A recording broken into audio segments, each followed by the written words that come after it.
Morning, happy Monday. Welcome in. We have another very exciting live stream today. We're going to talk about decentralized science, how it's gaining recognition. We're also going to talk about how Bitcoin bounced immediately off of the moving average we've been looking at for the past week or so. And lucky for us, it was a bullish weekend, and we are back flirting with the 200-day moving average once again. Hopefully, we can see some exciting momentum to it, and we can break to the upside, crash through the upper band of this channel we've been in since, well, back in February of this year. So if that is to play out, it will be the end of a 222-day consolidation zone where Bitcoin has been trending down the entire time. Good morning, Truth. Happy to have you here. Hopefully you guys are well rested over the weekend. Let's crack open that energy drink and let's get right into it. Again, not sponsored, but the Rocks energy drinks make me feel strong. All right, let's take a look. Let's take a look closer in on Bitcoin. Let me scroll these things over here a little bit so I can see everything appropriately. Okay, so yeah, I mean, I don't think there's much more to talk about when it comes to the price action on Bitcoin. Like we're starting to flirt back up. We bounced off of the area of contention here, and hopefully we can end today above $63,600. And if that is the case, then it looks like we're going to continue that momentum, at least back up to retest the upper band of this channel. And honestly, there's a lot of bullish things happening in the world of crypto. Not a lot of bullish things happening out there in the economy. However, we did see a stronger than expected jobs report in the last jobs report. I don't have it pulled up, so we're not going to go super in depth there, but things did look like they're getting revised upwards again, which is interesting because just a couple months ago, we saw everything get revised down with the number of jobs.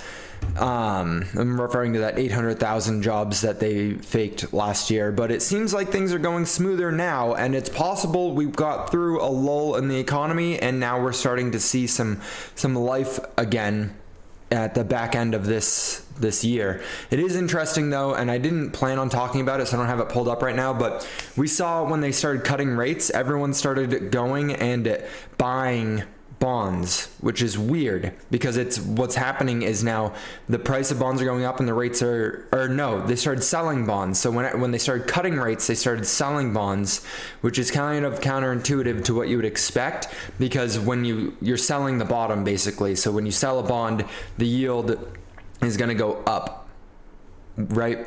And so they cut rates and the market was like, let's send yields higher. Let's raise rates, basically, is what I'm saying. So kind of an interesting dynamic, but we'll see what the long-term implications are of everything. The Fed was like, let's bring rates lower, and the market was like, what if we sent them higher? What if we sent the rates higher by a little bit?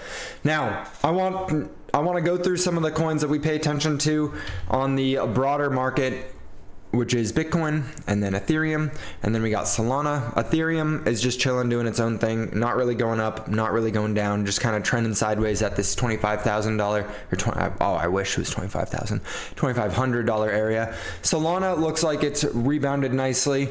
Hopefully we can see some breakout action above the 200-day moving average again and hold it this time. Jupiter, which I am in a trade on, and I'm kind of getting bodied in this trade. It did not hit my stop loss, thankfully, but I should not have chased it up here in anticipation of a breakout. I should have gotten in on the bounce off of support. So right now, I do think it is a really solid opportunity to roar back to life. And I think this trade, right now I'm down like $1,500 on it. I might as well just show it to you guys. I have it up, but I didn't want to show it to you, but I will show it to you. So hopefully you guys can't say anything with my account, but I bought in way up here in anticipation of a breakout above, and then it collapsed downward, and I'm on 4x leverage right now with like $2,500 in the trade. And so down $1,500, I do think it bounced off and is hopefully going to continue rising back up. And then the goal is to hold this from here up to all-time highs again on Jupiter Swap, so up to about $2, which would be a nice $10,000 gain on $2,500 if it plays out. Well, what will happen if you never had energy drinks? I don't know, I'd probably just drink more coffee, but I like energy drinks better. I like them better. Not a glorious trade, but I'm glad I didn't tell you guys to join the trade. Now I do think it would be a good opportunity for a trade. It's just that I'm already in and I don't want to leverage up even higher, right? Because I just don't want to. So it's 16%, 15% to get back up to where my entry price was. And I do think we will at least see this roar back up to this midline in the channel, but time will tell. Dynex, we're back down to my initial entry point from when I told you guys that I was going in heavy with a lot of size. I have some buys from up here at 50 cents, but right down here at 30 cents is where I went in heavy. Dynex is back down there, which I still think is a glorious trade. I think this is one of the easiest trades in the entire DPIN DeSci market. Caspa, I don't know what to think of Caspa yet, but Caspa I think is low-key overdone. Tau, killing it. I want to get into some of the ecosystem plays, but this whole weekend I took some time to just like unwind and relax because I've been going like crazy, and I'm gonna have to start going like crazy again in a month or less than a month. I think not this weekend, but next weekend is when everything starts roaring back to life for me again. And so, like, not this weekend coming up here, the 12th and 13th, but the 19th and the 20th. So I took some time, and I did not research anything in the BitTensor ecosystem, but I do think that plays in the BitTensor ecosystem are going to be very, very easy to make money off of, as it looks like Tau is one of the chosen coins this cycle. ICP, there's some very bullish news for ICP, which I should check on my phone before we get into it too much, but very, very bullish news for ICP, which I will be sharing today with you guys. And then TIA, or TARS. TARS had that breakout from the triangle, came down. It's right on the moving averages right now, so hopefully it finds support and then can continue that momentum upwards. As far as DeSci is concerned, the top mover today is ETI, up 6.6%, followed by Rajiv, Preprints, Track, CTI, HairDAO, ValleyDAO, Cerebrum DAO, Axon DAO. Axon DAO is at the NVIDIA AI Summit right now at DC, so Massa should do well. BitTensor subnet, bullish. Let's go ahead and add Massa, M-A-S-A. We got a BitTensor subnet. We will add this to the BitTensor plays then. Hell yeah, boy. Hell yeah. $25 million market cap. We love to see it. Modestly priced coin. Let's look at the chart. Okay. Collapsed from April.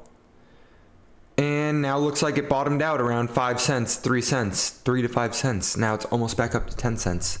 That is nice. Thank you, Cryptopreneur. Happy to have you back here. Appreciate you coming back into the live stream for day 2.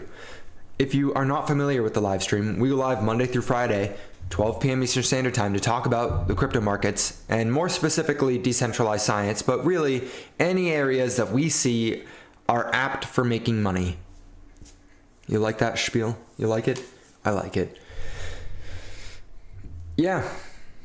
I have a couple different things I want to pull up in the realm of DeSci to talk about and address, because there are a lot of cool things happening right now. But Axon, I think, is the easiest one to address because it has a lot of hype around it. A lot of people are paying attention to Axon because they're at the NVIDIA AI Summit. So there was one earlier this year which kind of marked the peak of the AI bubble thus far, but that also correlated with the peak of Bitcoin's price action, and that was over in I think it was San Francisco or San Jose, that NVIDIA held an AI summit where they unveiled their new chip, and their new chip was this almighty powerful chip for AI and artificial intelligence and this huge data warehouse they were planning on making. This is Mac from Axon at the NVIDIA AI Summit. So they are really excited to be here again. It's not really having the same price impact as it did last time, and that's just because, like I said, the entire market is not as frothy as it was earlier this year when the last summit was happening. It is holding up nice though. This was the last summit. Now this is the current summit. This is kind of the hype for the summit, and then it started selling off a little bit. And now that we're here, it looks like it's rebounding nicely. So Axon, one of the killers of the DeSci industry. One of the other killers of the DeSci industry is Molecule as a whole. And DeSci via Molecule just got published in Nature Biotech articles for the first time in its existence. So Molecule team member Lucas, this wonderful gentleman here, which I will follow, recently published an article in Frontiers in Blockchain, and we're so proud. Here are some highlights. So the entire article was on decentralized science, the definition, the shared values, and the guiding principles. So I might make a video on this later, like a dedicated video, because I want to read through the article and see what they were able to highlight and what kind of things they wanted everyone to pay close attention to as it pertains to DeSci. But it is a good step. It is progressing the mission forward, because now more people are going to be able to see decentralized science, and it's a targeted audience. So it's not just putting it out into the ether and taking out an ad on TikTok to talk about decentralized science, but rather it's going to exactly where the scientists are to bring more of them in, which correlates pretty nicely with the idea that a lot of scientists are experiencing right now, which is a mass migration away from science. Nearly 50% of researchers quit science within a decade, a huge study reveals. A lot of these people are just fed up with the current infrastructure. They're fed up with the current way that the model is set up, and so they're just quitting. They're apparently, it looks like they're going over to become entrepreneurs and just do things their own way. And hopefully that correlates nicely with decentralized science, and they can come over to DeSci, become an entrepreneur in DeSci, raise funds, and have a proper team set up based off of everything that we're building here in the world of decentralized science. So hopefully we see these researchers not just quit and leave science behind, but rather pursue it in a different category, different metric. 20 years of publishing data across many countries and disciplines show women are more likely than men to leave research. Interesting. I didn't read that part initially. We're not quitting science, we're quitting academia. I'm still very much in science and will remain here forever, says Vega. I think she's a good embodiment of it, or at least the expected attitude that I have with it. I'm gonna go ahead and save this. Look at 600,000 views is a lot of people to see this article. Welcome to DeSci. Hell yeah, Molecule. Let's go, baby. Let's go. Data drop coming in hot from Athena DAO. A lot of excitement.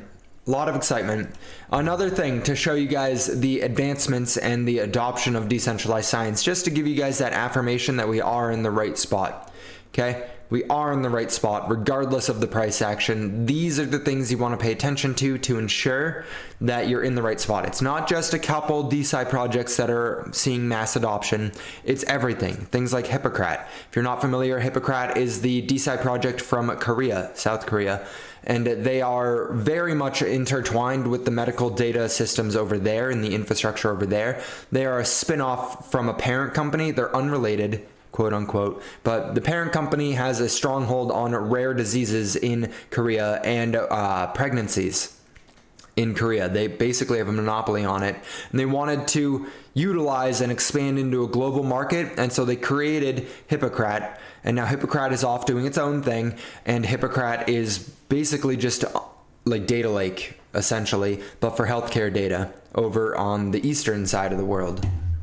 So officially surpassed 100,000 healthcare data DIDs on Solana. Each DID is linked to individuals' health data, securely stored on decentralized storage, giving them full control and ownership. And you can come to Dune and see the real-time data on it. I do have an interview with someone from Hippocrat. It's on the channel, so if you want, you can go ahead and search for it.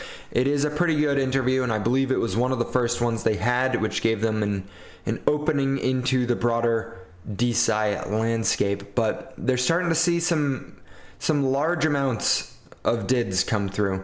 I want to see more information on this, the total count, maybe. No, give me the lineage. No, I don't care about that. Damn it, Dune.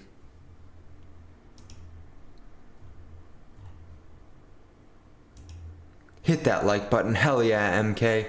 Appreciate you. Appreciate you.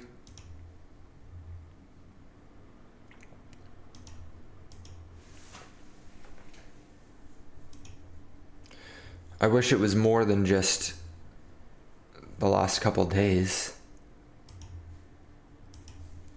Whatever. They have a cool graphic, but apparently they don't want us to have a cool graphic. Unless it's all just of recent.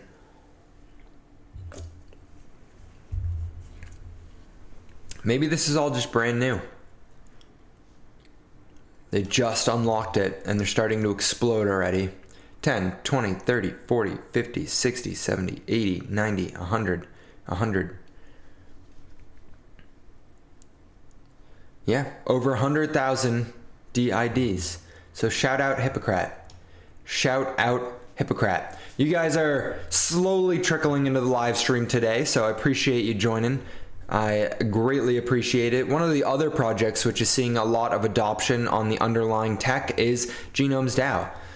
They reposted a lot of stuff from Decentralized Dan, which is a little annoying, but Genomes DAO is seeing a huge amount of adoption, here it is, when it comes to the number of queries in their genomes vaults. The vaults hold the genetic information and the queries are people asking for access to it. So again, we're seeing adoption in every one of the DeSci projects that we talk about here on a consistent basis. Is it because we are good at picking the quality projects? Yeah, I like to think so. And it's not just me, guys, it's everyone in the community. All of those investors, we collectively are good at identifying which areas to pay the most attention to. And yeah, and then we continue to cover them and we put together all the information and we have the DeSci Shillers chat and we are good at sourcing data. We're good at pushing everything. Another win for DeSci is Origin Trail. Now, Track is a bit of an older play, and I don't tend to like older plays. However, they are getting to present at MIT's Decentralized AI Summit. So shout out to Origin Trail. Friday, October 11th, so this Friday, they will be talking at MIT, which is pretty spectacular. They're a little bit of a more nuanced DeSci play. Who is this person? That's annoying as hell. Super old, I know, but they're getting to talk at MIT. You know what? Who else is getting involved with different schools? You know what other play is getting to be involved with schools? Dynex. They created an entire course to teach people how to use Dynex. Isn't that pretty fascinating? Isn't that pretty fascinating? There's an entire college curriculum now based around teaching people how to use Dynex and what Dynex is and what they do. We're having a little bit of a slow start to the jobs month, but that's okay because last month we literally saw a double in the amount of jobs from the previous month. So August we had 10,000 jobs. September there were 25,000 jobs. So far in October there's only been 5,000, which is still, we're at the halfway point for August already in October and we're 1 week into the month, which means we should actually be on track right now to match last month. It's just we got a little bit spoiled with the amount of doubling. We went from 1,300 to 7,000 to 9,000 to 10,000 to 25,000, and it looks like we're on par again to have another 25,000 job month this month, right? Because we're 1 week in, so we got 2, 3, 4. We have 3 more weeks.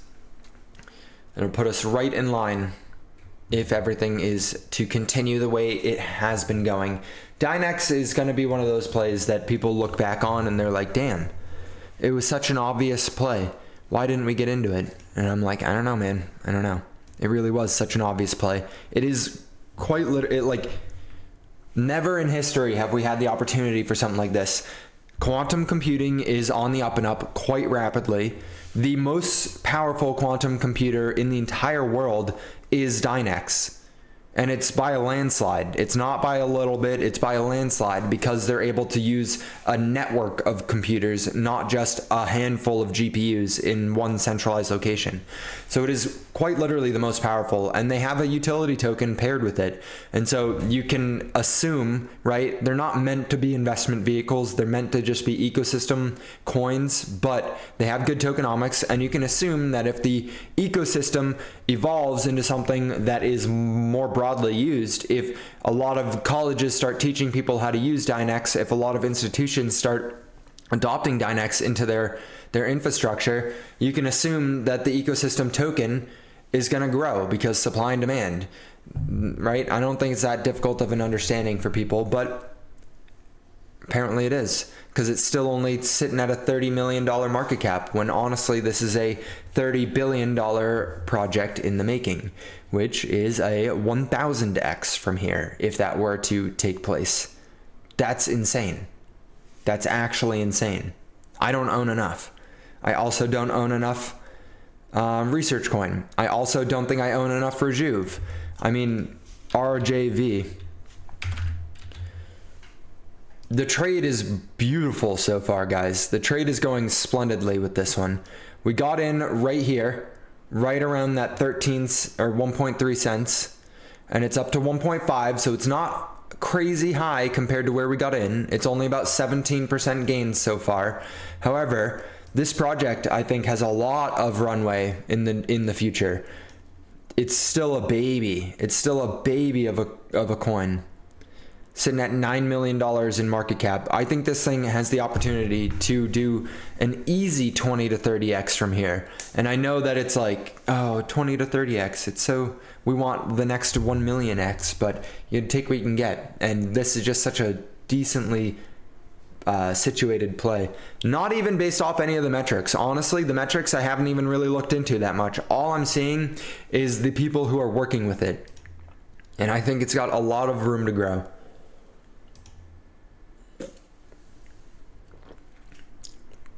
That's just me.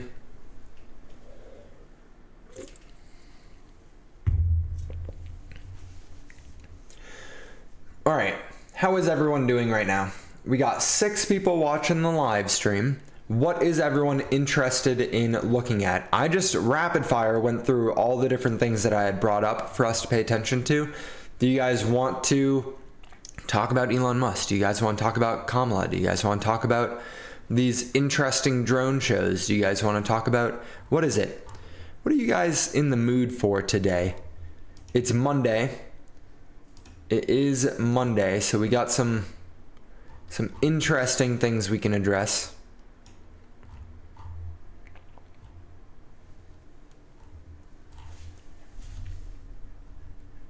Or do you guys want to go trade?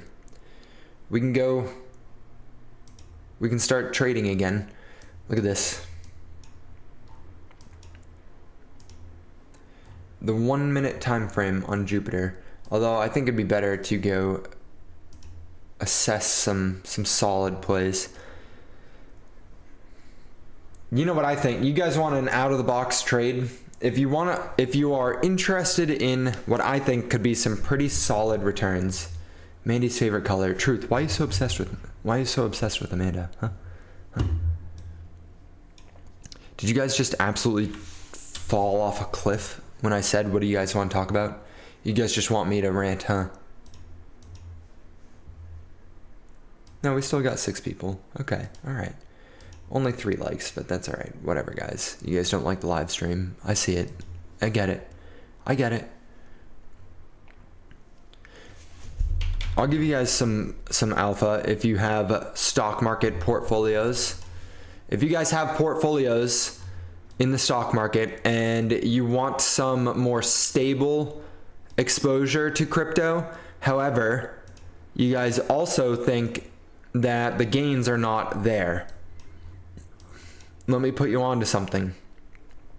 So Riot Platforms is a Bitcoin mining company now, okay?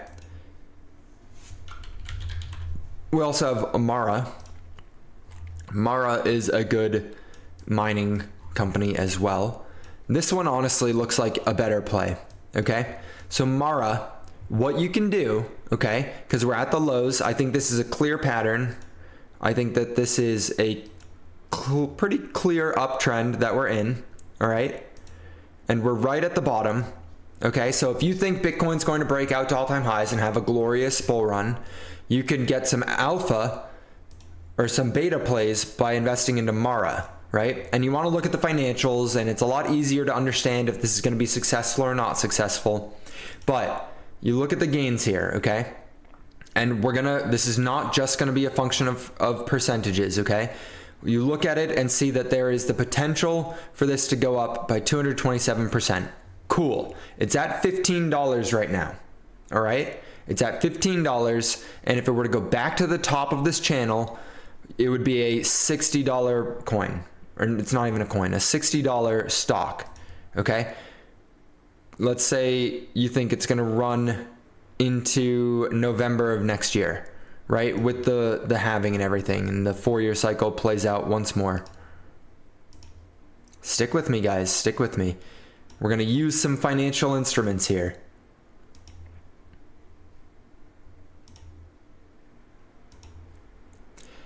Sounds awesome. Some 400% gains, but that's not what we're paying attention to. I want you to pay attention to this number, $64. What if I told you that you could make $100 per dollar that it went up? So instead of just $64, you make $6,400. You make $100 per dollar that this goes up. We're talking about auctions. Patrick, you know my favorite color, right? Oh God, truth, you're getting me in deep shit here. Purple, pink, I don't know, man. It's too early for quizzes. Some new projects. There's a lot of new projects. We can talk about new projects. Amanda, are you just truth on a different account? What's my favorite color? You'll probably have it though.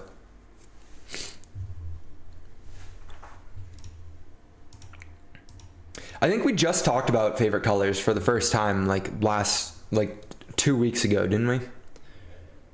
No, you're not. You knew this. You guys planned this.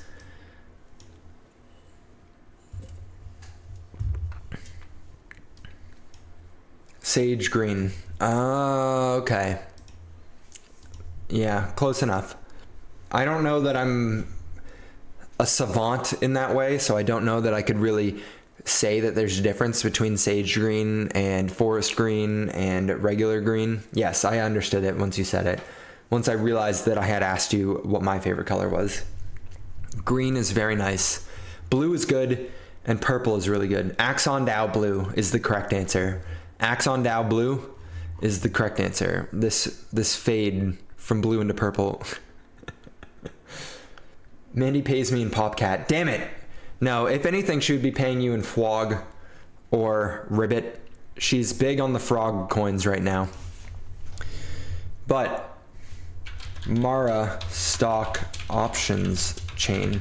I want to talk about the option chain for Mara. Okay, because this is an interesting phenomenon that you could do if you're interested, okay? So you guys know that I call myself that investor. I call you guys those investors. Amanda is a Fwog whale. I call myself that investor or this investor. You guys are those investors. Before we were talking about crypto, we were talking about, I used to trade derivatives on the stock market. So options are a derivative on the stock market.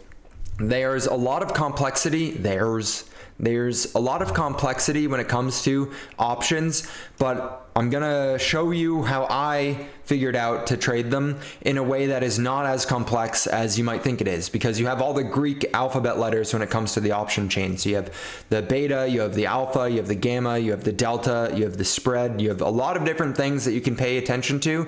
But essentially, I'm gonna show you something that's really interesting, okay?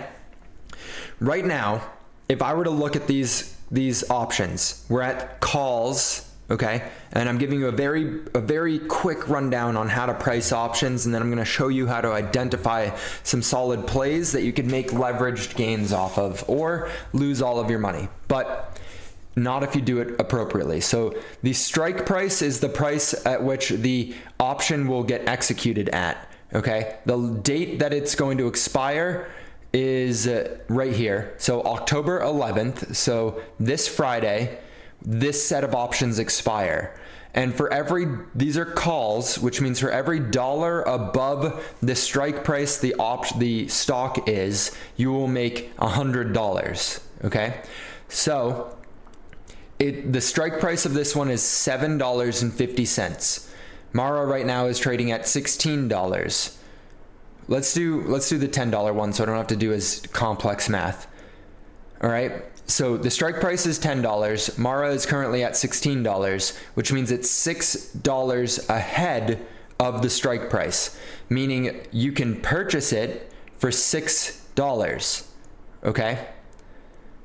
Does that make sense? And this is per share, and each option is 100 shares. So multiply this by $100. But you can purchase this for $6. The last person who bought it for $6.25, meaning they think that Mara, come Friday, will be up an additional 25 cents per share. And that will get them to the break-even price on Mara. Hopefully I'm making sense to you guys. Hopefully you guys know what options are and this is all making sense. I feel like I'm explaining it good, but I also already understand what options are, so I might be going a little bit over the deep end with it.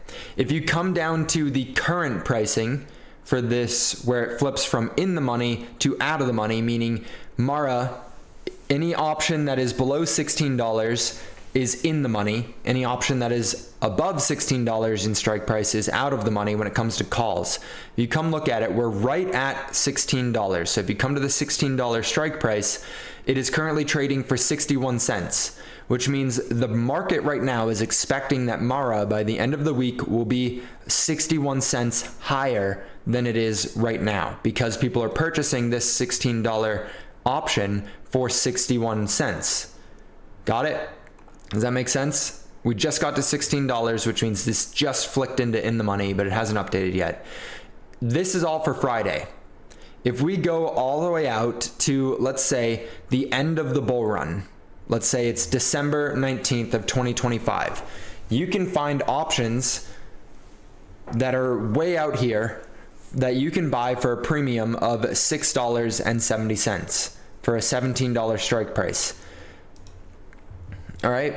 If you think that Mara has the opportunity to get to $80 by this time, you could buy the right to 100 shares for $6.70 per share.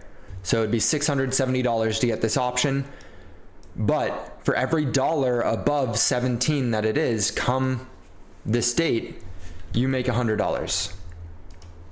So you're leveraging your funds. So if you think Mara can get to $80 and you buy the $17 strike, that is a difference of $63. So for every dollar you make 100, so it'd be $6,300 of profit that you can make. Now you're paying $6.70 for it, so you got to minus another 6.7, but you could end up profiting $5,600 per option that you buy for $600, which is close to a 10x gains on Mara, going up 400%. So you're taking a safer investment, quote unquote, a safer investment into Mara, going up to $80. And you can, instead of just make 400% gains, you could make 1,000% gains. And you can get a little bit riskier by going out to here and looking through the option chain for any options which are mispriced. So right here, see how the 25 strike and the 27 strike are both recently traded at the same price? That is a mispricing of one of these options because there's a $2 spread here, but the price is the same. So you're getting, whoever bought the $25 one is getting a better deal than whoever bought the $27 one, because you had to pay the same amount of money, but the stock needs to go up by $2 extra for you to break even on it compared to the $25 one. Does this make sense? I know I'm going a little bit out of the ordinary with this one, but if you look at the $50 strike versus the $47 strike versus the $45 strike, you can see how they're all wonky. And whoever paid for the $50 strike on Mara paid more than the person who paid for the $47 strike. Same with 45 to 42, which is telling me right here that the $42 strike is actually being mispriced in the market right now. And so you have the opportunity to get a cheaper option than it should be trading at. So right now, the December 19th, 2025 calls for Mara, $42 is a mispriced option. And you could actually end up making outsized returns because the market is not identifying it, because nobody is trading this one, right? So hopefully that makes sense for you guys. You can give a little bit of insight into the world of options. What would it be? Well, if you bought the $42 strike and it went to $80, you would make $3,800 on that option. And it currently costs $2.30, so minus 2.3 to get it. So for $230, you could end up making $3,500, which is a 15x from here, or a 14x from here. So hopefully that makes sense to you guys. I know it's a little bit out of the ordinary, but it's a way that you can leverage the stock market to make gains similar to how you would in crypto, but in a safer manner, right? I think I could do an entire class on that, and I don't really know why I brought it up here, but I just wanted to give you guys some extra alpha outside of crypto if you have stock portfolios you want to. For Noble, are they waiting for market conditions to be higher to drop the news? It's a good question. Domini. I am interviewing Delroy this week. I have to finalize the time and date that works for both of us, but I will be interviewing Delroy, and hopefully this will give us some insight into his mind as to when he is planning on dropping all this information. Now, unfortunately, I didn't post the Research Hub live stream. I didn't post the Research Hub interview like I was planning on doing for Saturday, just because I didn't end up getting to editing it, unfortunately, which means I'm going to be posting the Research Hub interview this Saturday on the 12th. And then that was supposed to be when I was posting the Noble Blocks interview, but that means the Noble Blocks interview will get pushed back to the 19th, which is a little bit frustrating for me, because it would have been nice to get the Noble Blocks interview out for this Saturday, as I view all the announcements will be coming shortly after that. And so I kind of want the interview to get out before I post, or I want to get the interview out before the announcements get launched to the public. So I got to figure out what to do. Should I interview Delroy? This is actually a good question for you guys. What would you guys want? Not a Q&A, a poll. Start a poll. Which interview do you want first? Noble Research. Understand when I'm asking you this question that I interviewed, the Research Hub interview is already done. The Noble Blocks interview is happening this week. And so if I post the Noble Blocks interview before the Research Hub interview, then the person who I interviewed from Research Hub might see that and be like, what the hell? Ours was already done. Why are you posting the Noble one first? Got it? Do you guys get the little bit of an conflict it could put me in? Not really a conflict, but do you see where I could have anxiety from this? But I want to have your guys' opinion, because ultimately you guys are the consumers of these interviews, and so it matters what you want more than that. Does that make sense? Adam Smith's invisible hand action. I don't even know what that means. Delroy first, mainly because our bags rely on it more. I feel that. If you guys could please vote on the poll, that would be appreciated.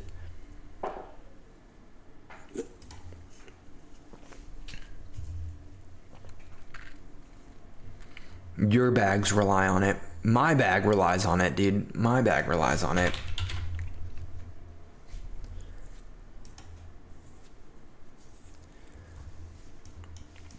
Okay, we got a little Doja Cat candle here coming in. We go to the 5-minute chart. We're seeing the final people get out of their positions.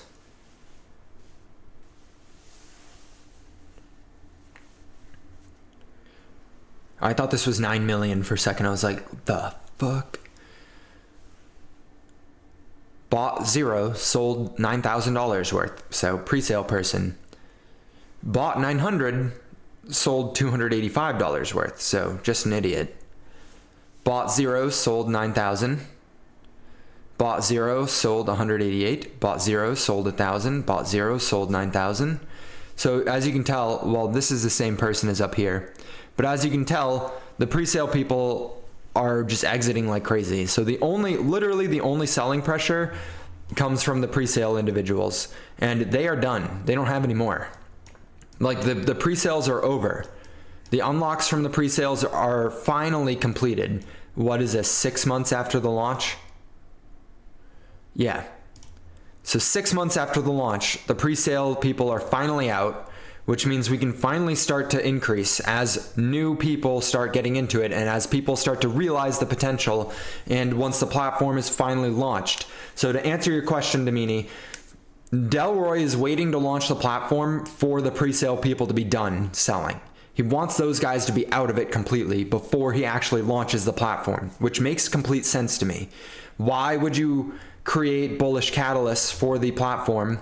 Why would you onboard people and scientists and researchers on, knowing that the people who initially got into the project are just going to be selling on their heads the entire time?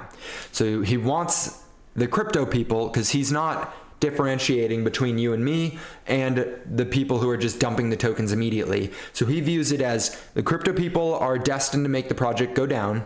So let them get out. And once they're out, I can start onboarding the scientists and the actual people who are going to be using the platform, and I don't have to worry about them conflating the crypto people with the validity of the platform. And so now the crypto people are just about out. They'll be done pretty much this month, and then he can start onboarding the scientists and bringing them on via the platform. Adam Smith, Invisible Hand, adjusts market prices up or down based on supply and demand. It keeps the price efficient. You are looking to adjust prices on options not already adjusted. Yeah. Truth, I had not heard of that before, so I didn't know that there was a term for it, but yes, we're looking at on this example, we're looking at mispriced options because there's thousands of stocks in the stock market, and each one has hundreds, if not 1,000 different options associated with it. So we're looking at hundreds of thousands, if not millions of options. And yes, AI should be able to scan through the entire market, but it just doesn't. The way the AI is set up right now is that it's not going to look at the $42 strike price on Mara until somebody trades that option, and then it'll come and look and try and rebalance it. You're correct. And so this $47 strike price, good opportunity to arbitrage it and before the Adam Smith's invisible hand comes in, you know?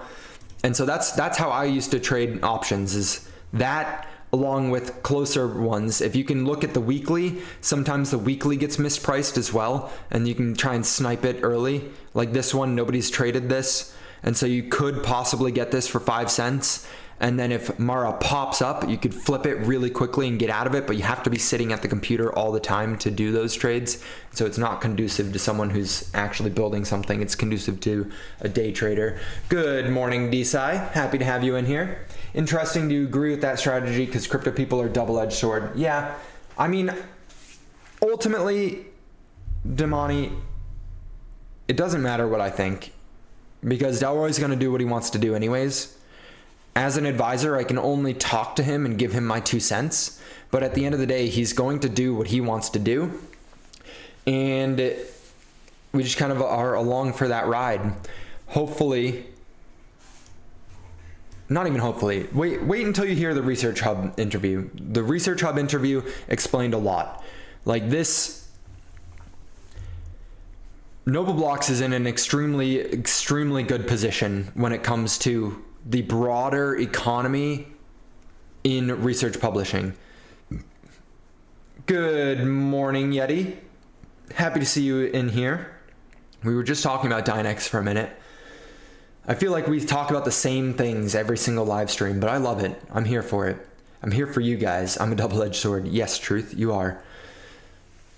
In brief, because I know we talk about it a lot, but I know that a lot of you guys have a lot of things going on in your life, and so you may not be fully aware of everything that's happening, but we talked about it, I think on Friday when I found out about it, but come the start of 2025, any researchers who get funding from the US government are going to have to post the publications, the results of that research, in open source articles, in publications that don't have paywalls.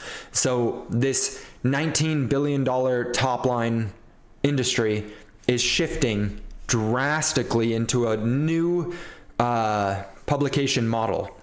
And so they can't just charge the viewers to read the articles anymore, because if it's funded by the government, they won't be able to post it there. And the government funds a lot of research and development. They fund trillions of dollars of this, actually, hundreds of billions of dollars into research and development every year.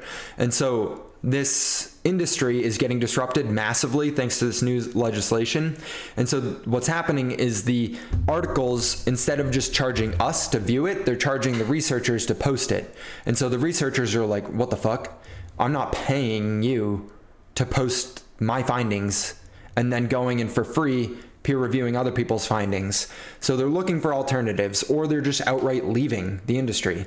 And so Research Hub, Noble Blocks are really two of the only platforms in the entire industry that are crypto-based, blockchain-based, that are in the way or providing a solution for these researchers, in the way of them leaving, but providing a solution for these researchers. There are other platforms as well that people are going to flock to, but at the end of the day, we're going to see a huge influx over the next 12 to 36 months of people coming to platforms like Research Hub and Noble Blocks.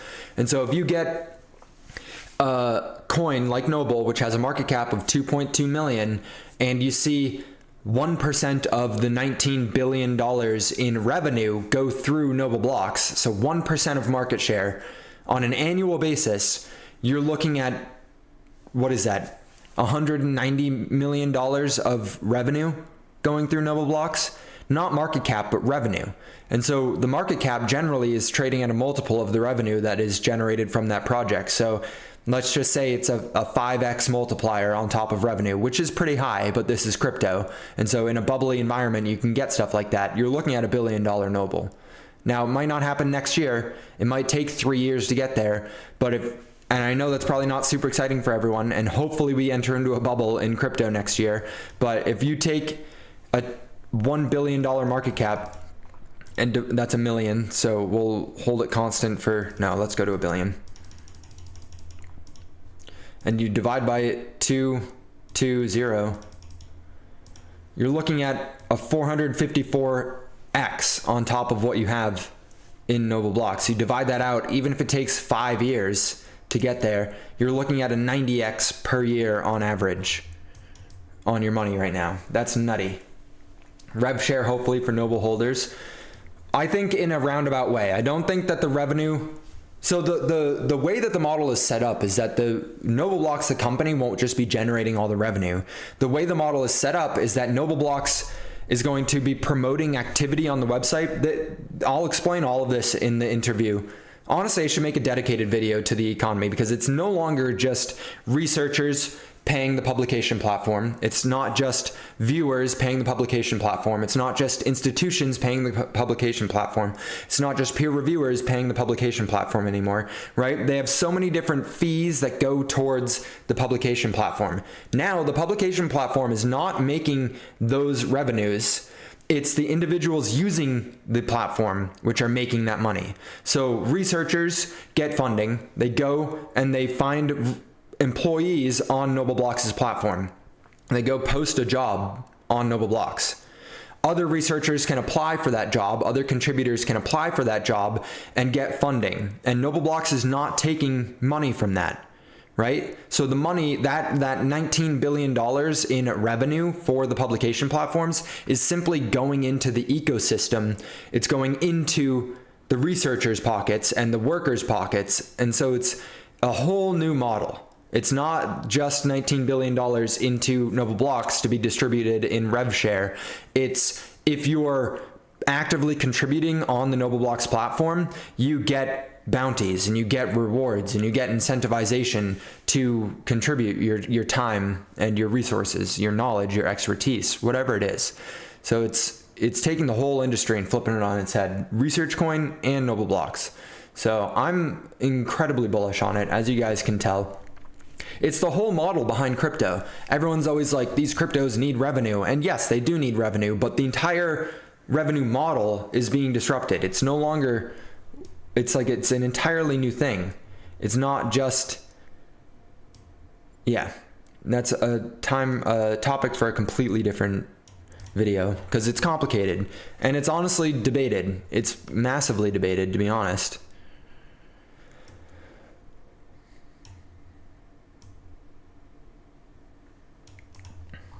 Give a little more insight to this falling wedge that we got here. Hopefully we can see some breakout. Don't worry, on 14th you'll have plenty of new Dynex stuff to talk about. Let's go. Let's go. You know I'd be talking about Dynex. We came right back down. Hopefully we get some bullish action on this.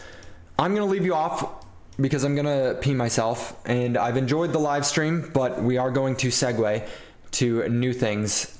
I have a lot of work I have to get done today because I took the weekend off. So let us view the phases of the moon on the weekly time frame, okay?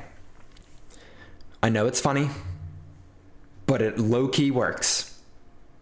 The phases of the moon. We got a new moon and we got a full moon. The full moon is white, the new moon is this blue circle.